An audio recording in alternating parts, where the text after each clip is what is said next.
సులోచన మనోభావాలకు స్వాగతం. ఈరోజు నేను స్నానం చేయడం గురించి, ఉదయమే ఎందుకు చేయాలి అనే దాని గురించి మాట్లాడదాం అనుకుంటున్నాను. అసలు మనం పడుకొని లేచేటప్పటికి నిద్రలో మన బాడీలో కొన్ని సెల్స్ చనిపోయి శరీరం మీద నుంచి రాలిపోతూ ఉంటాయి. కొన్ని సెల్స్ పుడుతూ ఉంటాయి నైట్.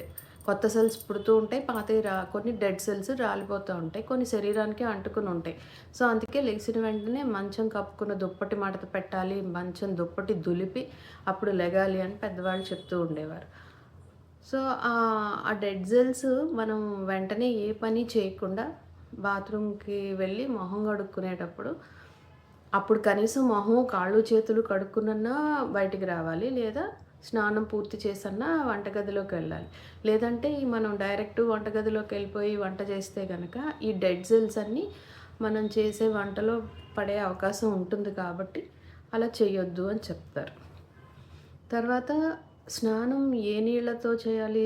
సూర్యోదయం ముందే చేయాలి అని చెప్తారు. నీళ్ళతో కూడా ఏ నీళ్ళతో చేయాలి అంటే గోరువెచ్చగా కానీ చేయాలి, కానీ మరీ వేడి మరీ చలన చేయొద్దు అని చెప్తారు. అంటే ఆ నీళ్ళతో చేసే స్నానం బాడీ టెంపరేచర్ని కూడా మెయింటైన్ చేస్తుంది.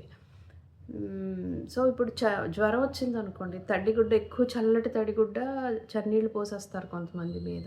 అది ఎందుకంటే ఇమీడియట్గా అలా బాడీని కూల్ చేయకపోతే లోపల హీట్కి బయట హీట్కి కలిపి రక్తనాళాలు చిట్లే ప్రమాదం ఉంటుంది. అందుకని అలా చేస్తారు. అదే మనం డైలీ రొటీన్‌లో మాత్రం అంత వేడి చేసి అలా అవసరం లేదు. గోరువెచ్చగా అయితే మన బాడీ క్లీనింగ్‌కి సరిపోతుంది.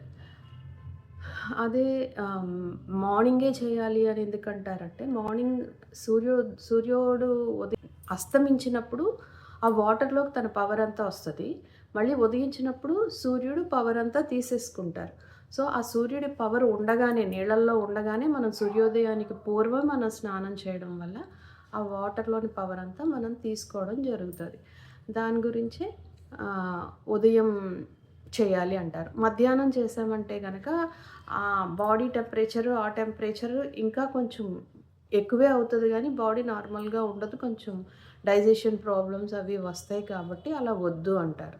సో ప్రతిదానికి ఒక రీజన్ ఉంది. సో అందరూ సూర్యోదయం ముందే స్నానం చేయడానికి ట్రై చేద్దాం.